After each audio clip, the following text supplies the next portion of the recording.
Nellore rural నియోజకవర్గంలో బుజ్జి నెల్లూరు ప్రాంతంలో ఒక కుటుంబంపై బీజేపీ టీడీపీ కూటమి ఏదైతే ఎన్నికల బరిలో జనసేన ఉందో వారు ఒక ముస్లిం కుటుంబం పైన వాళ్ళు చేసిన పాపం ఏమిటయ్యా అంటే ఆ కుటుంబములో ఉన్నటువంటి ఆ తల్లి ఆర్పిగా ఉద్యోగం చేయడము ఆ తల్లి చేసినటువంటి పాపము.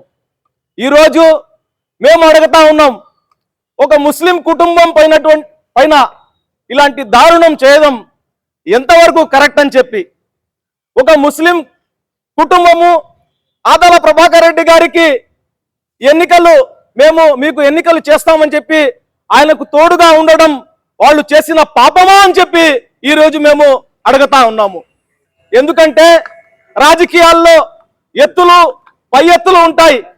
ఇక్కడ హత్య రాజకీయాలు సంస్కృతి తీసుకొని వచ్చే విధంగా తెలుగుదేశం బీజేపీ జనసేన కూటమి ఏదైతే పోటీలో ఉన్నారో వారు చేస్తా ఉన్నారు.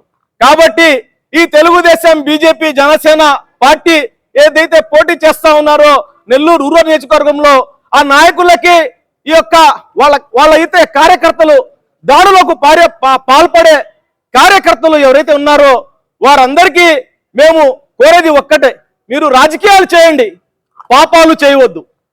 మీరు రాజకీయాలు చేసుకోండి, ఎన్నికలు చేసుకోండి, రాజకీయాలు చేసుకోండి, పాపాలు మాత్రం దయచేసి చేయవద్దు. ఎందుకంటే ప్రకృతి కానీ మీకు ప్రకృతి కాటేస్తే మిమ్మల్ని ఎవరు కాపాడలేరు అని చెప్పి ఈ సందర్భంగా ప్రతి ఒక్కరికి జనసేన తెలుగుదేశం బీజేపీ నాయకులు ఎవరైతే ఈ పాపానికి పాల్పడ్డారో ఈ ముస్లిం కుటుంబం పైన అతి దారుణంగా అతి కిరాతకంగా వారి మీద దాడి చేశారో వారికి నేను మరొక్కసారి చెప్తా ఉన్నాను, ప్రకృతి కాటేస్తే మిమ్మల్ని ఎవరు కాపాడలేరు అని చెప్పి ఈ సందర్భంగా తెలియజేస్తూ ముస్లింలు ఆదాల ప్రభాకర్ రెడ్డి గారికి ఆయన ఎన్నికల్లో ఆయన కోసం పనిచేయడం పాపమా అని చెప్పి ఈ రోజు నేను అడుగుతా ఉన్నాను. ఆయన కోసం మేము శక్తి వంచన లేకుండా ఆయన గెలుపు కోసం మేము పనిచేయడం పాపమా అని చెప్పి ఈ రోజు నేను తెలుగుదేశం బీజేపీ జనసేన పార్టీ వారికి అడుగుతా ఉన్నాను. కాబట్టి నెల్లూరు రూరల్ నియోజకవర్గ ప్రజలారా, జిల్లా ప్రజలారా, ప్రతి ఒక్కరూ ఆలోచించండి. ఇలాంటి సంస్కృతి రాకూడదు అంటే తెలుగుదేశం బీజేపీ జనసేన లాంటి పార్టీలు గెలవకూడదు అని చెప్పి కూడా ఈ సందర్భంగా ప్రతి ఒక్కరిని కోరుకుంటూ ఈ దాడులు చేసే సంస్కృతిని దయచేసి ఆపండి అని చెప్పి మనస్ఫూర్తిగా దండం పెట్టి కోరుకుంటా ఉన్నాను మీకు.